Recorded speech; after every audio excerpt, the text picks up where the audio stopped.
Salut tout le monde, moi c'est Gabriel et voici ma camarade Louise. Aujourd'hui, on est là pour vous aider à réviser votre BIA, c'est-à-dire le brevet d'initiation aéronautique.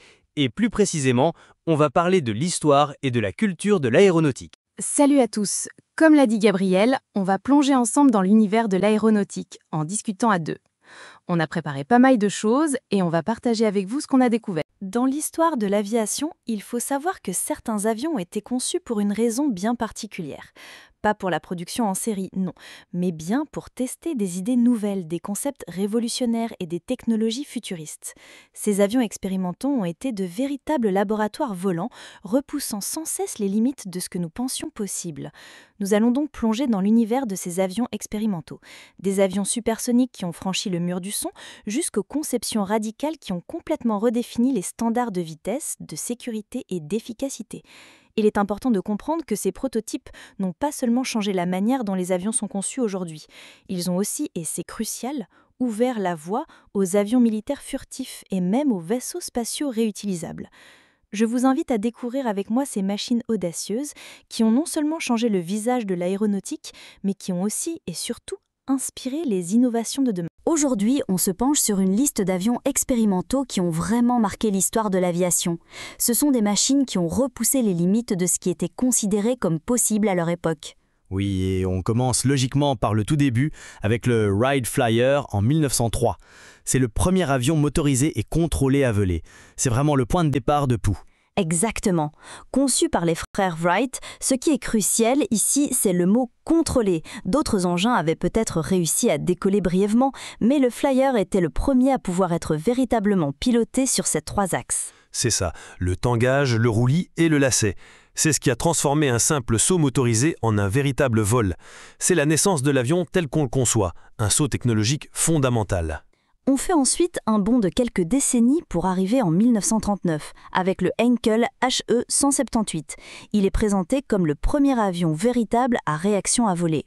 Ah, le HE-178. C'est une étape majeure. On passe du moteur à piston et de l'hélice à la propulsion par réaction. C'était un prototype allemand et même s'il n'a jamais été produit en série, il a prouvé que la technologie du turboréacteur était viable. Ça a ouvert la porte à l'ère du jet. Tout à fait. Et cette ère du jet nous amène directement à la prochaine étape, juste après la Seconde Guerre mondiale, le Bell X-1 en 1947. Oui, l'avion qui a franchi le mur du son. Piloté par le légendaire Chuck Yeager, à l'époque, on ne savait pas si une structure d'avion pouvait survivre aux ondes de choc transsoniques. Le X-1, qui ressemblait d'ailleurs à une balle de pistolet, a été conçu spécifiquement pour ça. Il était largué depuis un bombardier B-29 avant d'allumer son moteur fusée. C'est une image incroyable, et ça nous mène au dernier avion de la liste, le North American X-15 en 1959. Là, on entre dans une autre dimension. On parle d'un avion-fusée expérimental. Complètement. Le X-15, c'est le précurseur du vol spatial. Il détient des records de vitesse et d'altitude qui sont encore impressionnants aujourd'hui. Plus de 7273 km/h. C'est du vol hypersonique. Il volait si haut qu'il atteignait la frontière de l'espace, et ses pilotes recevaient des ailes d'astronautes. Et sa contribution au programme spatial américain est un point clé. C'est donc un maillon essentiel entre l'aviation et la conquête spatiale. Absolument.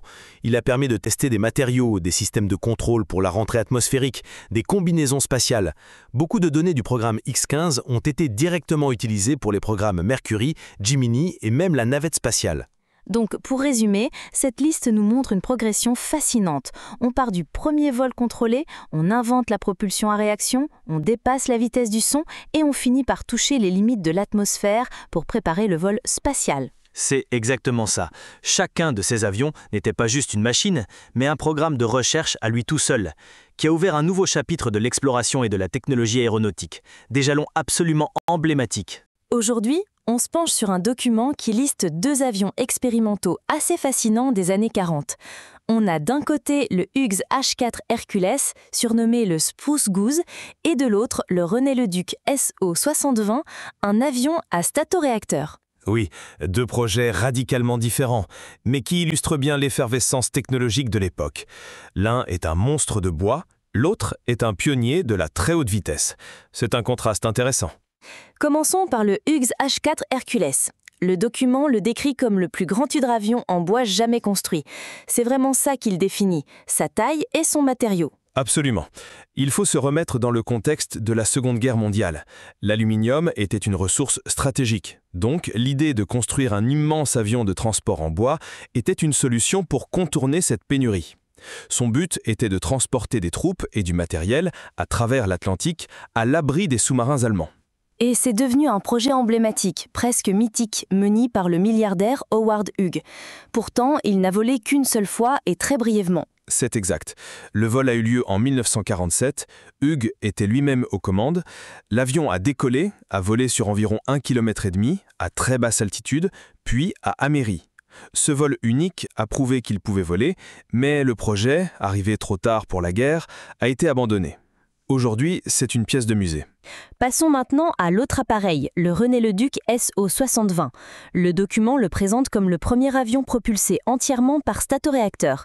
C'est une technologie beaucoup moins connue que le moteur à piston du Hercules. Oui, le statoréacteur, ou ramjet en anglais, est un type de moteur à réaction très simple. Il n'a quasiment pas de pièces mobiles.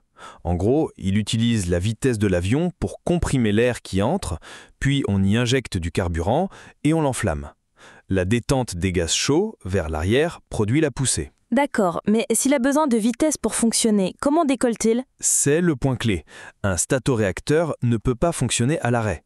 Le Leduc devait donc être transporté en altitude par un autre avion, un avion porteur, puis largué. Une fois qu'il avait atteint une vitesse suffisante en planant, le pilote pouvait allumer le statoréacteur. D'accord, donc c'était purement un avion de recherche, un pionnier de la haute vitesse, comme le dit le document. Il n'a jamais été question d'en faire un avion de ligne ou un chasseur de série. Non, son but était de valider le concept de la propulsion par statoréacteur à des vitesses élevées, proches du mur du son. Les recherches de René-le-Duc ont été fondamentales pour le développement ultérieur de missiles et d'avions hypersoniques. C'était une étape cruciale, même si la technologie n'a pas été adoptée pour l'aviation commerciale.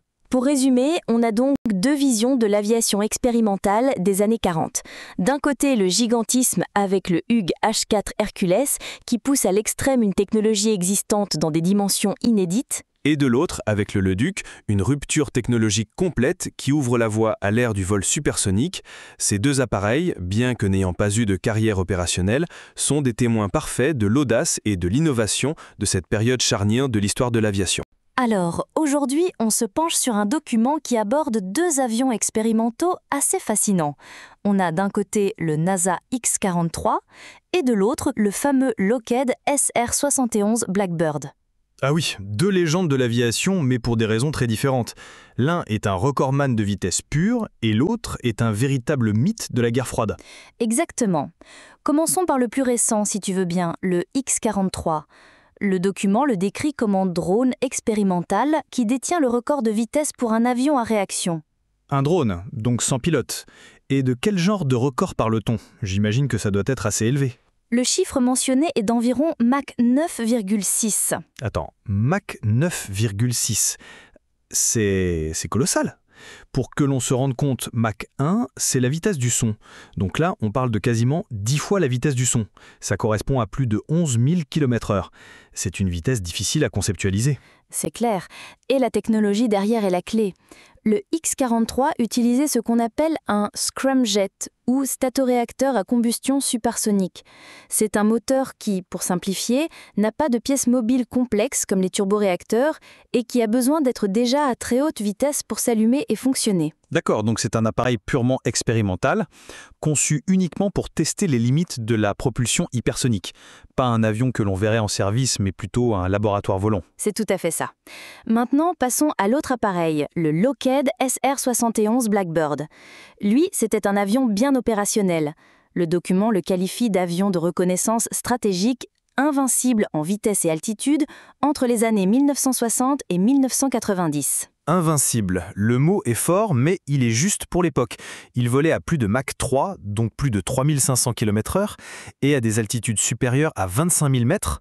À cette hauteur et cette vitesse, la procédure standard pour le pilote, si un missile était tiré sur lui, était simplement d'accélérer pour le semer. C'est quand même incroyable d'imaginer ça. Il était donc littéralement intouchable. Sa mission était de prendre des photos de très haute résolution au-dessus de territoires hostiles sans jamais pouvoir être intercepté. Oui, et contrairement au X-43, il y avait un équipage de 2 personnes à bord, un pilote et un officier des systèmes de reconnaissance. Son design est aussi devenu iconique, tout en noir pour aider à dissiper la chaleur extrême générée par la friction de l'air à cette vitesse. Donc pour résumer, on a deux visions de la très haute performance. D'un côté, le X-43, un drone de recherche moderne qui pousse la vitesse brute à son paroxysme pour la science, et de l'autre, le SR-71, un avion de reconnaissance piloté qui a régné sur le ciel pendant 30 ans grâce à une combinaison de vitesse et d'altitude qui le rendait invulnérable à son époque. C'est un bon résumé, ça montre bien l'évolution. On passe d'un outil stratégique opérationnel qui a marqué l'histoire à un démonstrateur technologique qui prépare l'avenir du vol hypersonique. 2 machines exceptionnelles, chacune dans son domaine. Alors, aujourd'hui, on va se pencher sur un sujet assez fascinant de l'aéronautique française, les avions expérimentaux. Ce sont des appareils qui ont repoussé les limites de la technologie, mais qui, pour diverses raisons, n'ont jamais été produits en série. Ah oui, les fameux prototypes oubliés. Le document que nous avons porte sur quelques exemples, c'est bien ça. Exactement. Il met en lumière 2 projets majeurs de Dassault. Commençons par le premier, le Super Mirage 4000, qui date des années 1980. Super Mirage 4000. Rien que le nom, ça sonne ambitieux. De quel type d'avion s'agissait-il ? C'était un prototype de chasseur lourd supersonique. Son objectif principal était la recherche. Il a été très important pour explorer les performances de vol à très haute vitesse, mais aussi, et c'est un point clé, pour les premières recherches sur la furtivité. La furtivité, déjà dans les années 80 ? C'était assez avant-gardiste pour un projet européen, non ? Oui, tout à fait. Il intégrait des concepts qui visaient à réduire sa signature radar. C'est un projet très poussé, d'ailleurs développé sur fonds propres par Dassault, sans financement initial de l'État. Mais comme le précise la note, il n'a jamais été produit en série. Et pourquoi ? S'il était si prometteur, qu'est-ce qui a bloqué ? Principalement des raisons budgétaires et stratégiques. L'armée de l'air française a finalement préféré se concentrer sur un avion plus polyvalent qui allait devenir le Rafale. Sans commande nationale, il était très difficile de le vendre à l'export et le projet a donc été stoppé. Il a cependant servi de base technologique essentielle pour le Rafale, justement. D'accord, donc un échec commercial, mais un succès sur le plan de la recherche et développement. C'est une histoire assez classique pour les prototypes. Quel est le deuxième avion mentionné ? Le deuxième est peut-être encore plus spectaculaire dans son concept. Il s'agit du Dassault Balzac V001 et de son successeur, le Mirage 3 V. Là, on touche à une autre technologie de pointe de l'époque, le décollage et atterrissage vertical. Ah, le fameux VTOL. Peux-tu rappeler ce que c'est et pourquoi c'était si important ? Bien sûr, VTOL, c'est l'acronyme anglais pour Vertical Takeoff and Landing. L'idée, c'est de permettre à un chasseur de décoller et d'atterrir comme un hélicoptère, sans avoir besoin d'une piste. C'était un enjeu stratégique majeur pendant la guerre froide, car les pistes d'aviation étaient considérées comme très vulnérables. Et la France a donc tenté de développer son propre chasseur VTOL. Comment ça s'est passé ? Le Balzac était le premier démonstrateur. Il a permis de faire les premiers essais, mais la technologie était extrêmement complexe et dangereuse.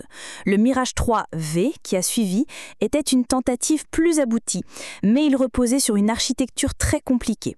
Un réacteur principal pour le vol et 8 petits réacteurs supplémentaires juste pour la sustentation verticale. C'était lourd, ça consommait énormément et c'était un cauchemar à piloter. Le projet a finalement été abandonné. Donc, dans les 2 cas, on a des avions qui étaient à la pointe, mais qui se sont heurtés à la réalité technique ou économique. C'est une excellente synthèse. Pour résumer, ces 2 projets illustrent parfaitement le rôle des avions expérimentaux. Le Super Mirage 4000 a été un laboratoire volant pour les technologies du futur chasseur français, le Rafale, et le Balzac ainsi que le Mirage 3 V ont été des étapes cruciales, bien que non concluantes, dans la maîtrise du vol vertical. Et il nous rappelle que l'innovation en aéronautique passe souvent par des essais audacieux qui ne finissent pas toujours sur les lignes de production, mais qui sont indispensables pour faire avancer la connaissance. Alors, on va se pencher sur un document qui liste quelques avions expérimentaux assez fascinants. On a 2 cas de figure bien distincts, des prototypes de chasseurs modernes et un avion de reconnaissance historique. Oui, 2 approches très différentes de l'aviation expérimentale. Commençons par les plus récents, si tu veux bien. Le Boeing X-32 et le X-35. Parfait. Le document nous dit qu'ils étaient des prototypes concurrents pour le programme JSF ou Joint Strike Fighter. Et c'est ce programme qui a directement mené au développement du F-35 Lightning II, l'un des avions de combat les plus avancés aujourd'hui. C'est ça. Il faut imaginer une sorte de compétition technologique de très haut niveau. D'un côté, Boeing avec son X-32 et de l'autre, Lockheed Martin avec le X-35. Les deux devaient prouver que leur concept était le meilleur pour devenir le futur avion de combat polyvalent des forces armées américaines et de leurs alliés. Exactement. Et ce genre de programme, appelé X-Plane, est crucial. Le but n'est pas toujours de produire l'avion en masse, mais de tester en conditions réelles des technologies, des formes aérodynamiques, des systèmes de propulsion. C'est un laboratoire volant en quelque sorte. Et dans ce cas précis, c'est le X-35 qui a gagné la compétition et qui est devenu la base du F-35. Mais les leçons tirées du X-32 n'ont pas été perdues pour autant, j'imagine. Non, jamais. C'est tout l'intérêt. Maintenant, changeons complètement d'époque et de mission avec l'autre appareil listé, le Lockheed U-2. Ah, le U-2. Là, on entre dans le monde de l'espionnage et de la guerre froide. Le document le décrit comme un avion de reconnaissance à très haute altitude. Et c'est vraiment sa caractéristique principale. Oui, très haute altitude, c'est le moins qu'on puisse dire. Cet avion était conçu pour voler à plus de 21 000 mètres. Pour donner une idée, c'est environ 2 fois l'altitude de croisière d'un avion de ligne commerciale. Et l'objectif, c'était de voler si haut qu'il serait hors de portée des défenses antiaériennes de l'époque, notamment soviétiques. Il pouvait ainsi survoler des territoires et prendre des photographies de très haute résolution en toute impunité, du moins au début. C'est exactement ça. Sa conception est d'ailleurs très particulière. Elle ressemble presque à un planeur, avec des ailes immenses et très fines, pour lui donner la portance nécessaire dans un air si peu dense. C'est un design entièrement au service de sa mission. Il est devenu célèbre, comme le mentionne le document, pour ses missions durant la guerre froide, et aussi pour l'incident de 1960 où un U-2 piloté par Francis Gary Powers a été abattu au-dessus de l'Union soviétique, ce qui a créé une crise diplomatique majeure. En résumé, on a donc 2 excellents exemples de ce que signifie avion expérimental. D'un côté, les X-32 et X-35, des démonstrateurs technologiques conçus pour une compétition visant à créer un avion de série. Et de l'autre, le U-2, un avion conçu pour une mission très spécialisée qui était si unique qu'il est passé du statut d'expérimental à celui d'outil opérationnel indispensable pendant des décennies. 2 facettes de l'innovation aéronautique. Alors, on va se pencher sur un document qui évoque 2 avions expérimentaux assez légendaires, l'Antonov N-225 Mriya et le Concorde. 2 machines qui, chacune à leur manière, ont repoussé les limites de l'aéronautique. Oui, 2 icônes absolues. D'un côté, le gigantisme à l'état pur, et de l'autre, la vitesse et l'élégance. Ce sont de très bons exemples pour illustrer ce que l'ingénierie peut accomplir quand on lui donne des objectifs extrêmes. Commençons par le premier, l'Antonov N-225. Le document le décrit comme le plus gros avion cargo au monde, unique exemplaire. Et c'est exactement ça. Il n'y en a eu qu'un seul de construit et mis en service. C'est ça. Son nom, Maria, signifie « rêve » en ukrainien. Il a été conçu à l'origine dans le cadre du programme spatial soviétique pour transporter la navette spatiale Boran sur son dos. C'est ce qui explique son design si particulier, avec un empennage double à l'arrière pour assurer la stabilité avec une charge aussi massive sur le fuselage. Un avion des superlatifs, 6 réacteurs, une capacité d'emport de plus de 250 tonnes. C'est difficile à imaginer. Et le fait qu'il soit un exemplaire unique le rendait encore plus mythique. Malheureusement, son histoire a une fin tragique. Oui, et c'est la partie la plus triste de son histoire. Cet unique exemplaire a été détruit en février 2022, au début de l'invasion de l'Ukraine, dans son hangar près de Kiev. Sa perte a été un vrai choc pour toute la communauté aéronautique mondiale. Passons au second appareil mentionné, le Concorde. Le document le présente comme un avion de ligne supersonique, franco-britannique, issu d'un long développement prototype. C'est une excellente synthèse. Absolument. Le Concorde, c'était la promesse de diviser par 2 les temps de trajet transatlantique. Voler à Mach 2, soit 2 fois la vitesse du son, permettait de relier Paris à New York en environ 3h30. Une prouesse technologique incroyable pour l'époque. Et le point sur le long développement prototype est crucial. C'était un projet extrêmement complexe et coûteux. Une collaboration entre la France et le Royaume-Uni. Il a fallu résoudre des défis immenses comme la gestion de la chaleur due à la friction de l'air à haute vitesse. C'est vrai. Et malgré son avance technologique, son exploitation commerciale a été limitée. Les coûts d'opération étaient très élevés, la consommation de carburant énorme. Et surtout, le bang supersonique lui interdisait de survoler les terres à pleine vitesse, ce qui a restreint ses routes. Finalement, l'accident de Gonesse en 2000 et la crise du transport aérien qui a suivi ont sonné la fin de sa carrière en 2003. En conclusion, on a ici deux visions de l'aviation expérimentale. D'un côté, l'Antonov N225, conçu pour une mission très spécifique de transport de charge hors norme, un géant fonctionnel.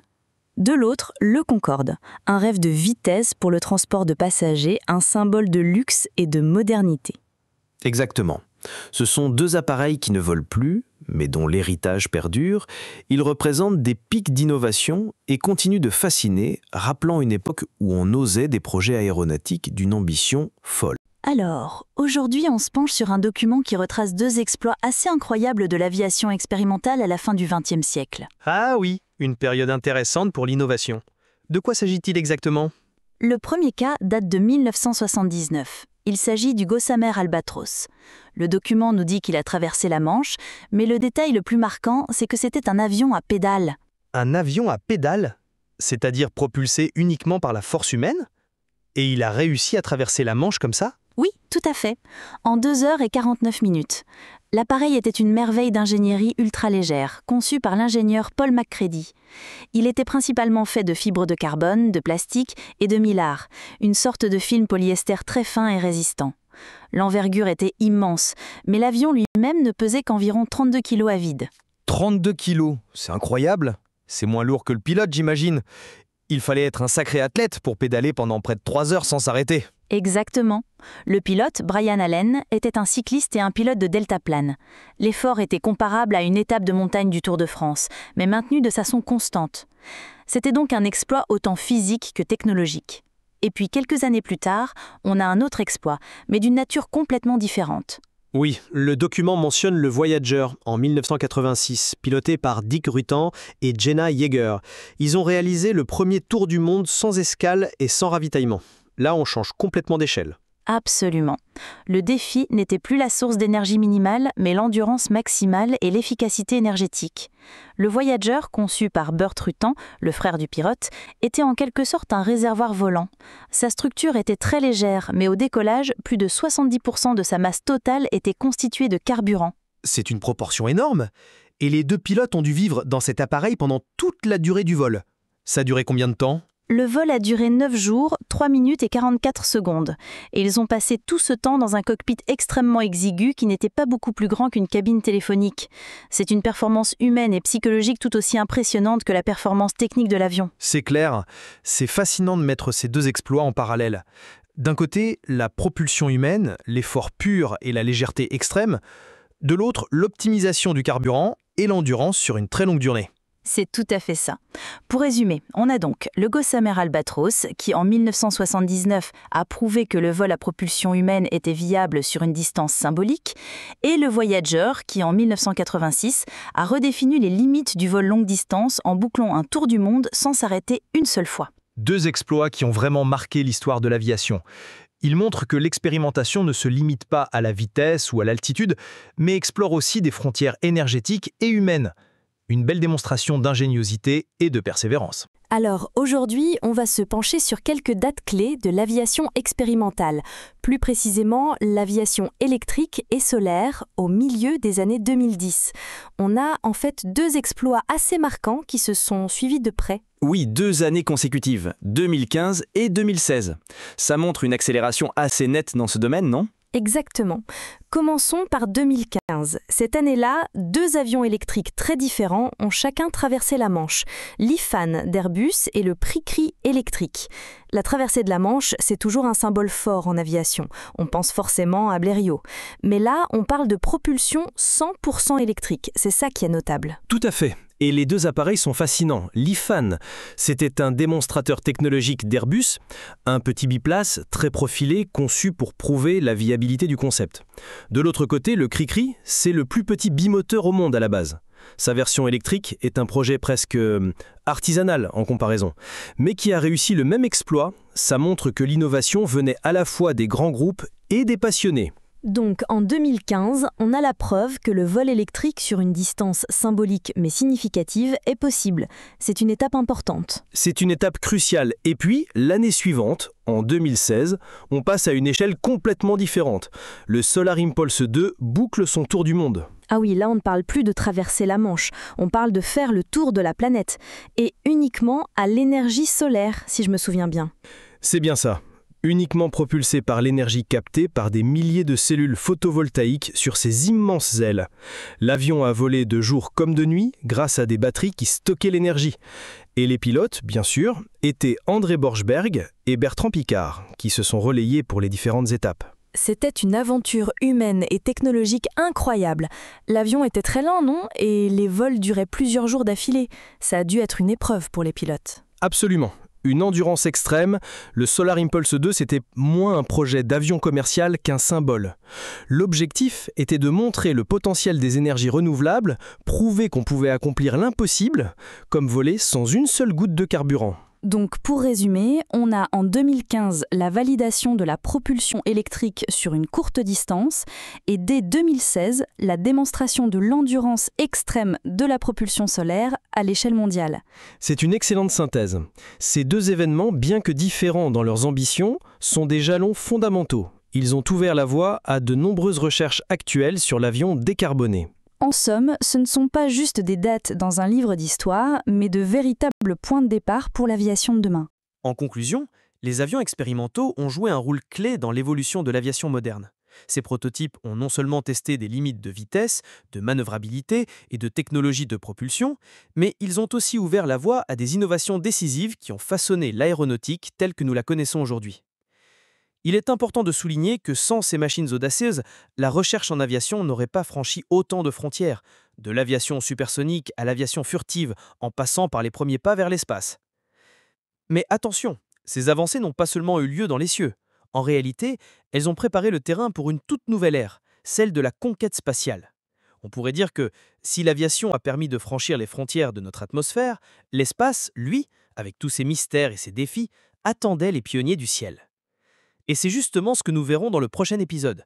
Nous partirons à la découverte des précurseurs de la conquête spatiale, ces visionnaires et ces ingénieurs qui, bien avant même que nous ne rêvions de marcher sur la Lune, ont ouvert la voie à l'exploration de l'infini.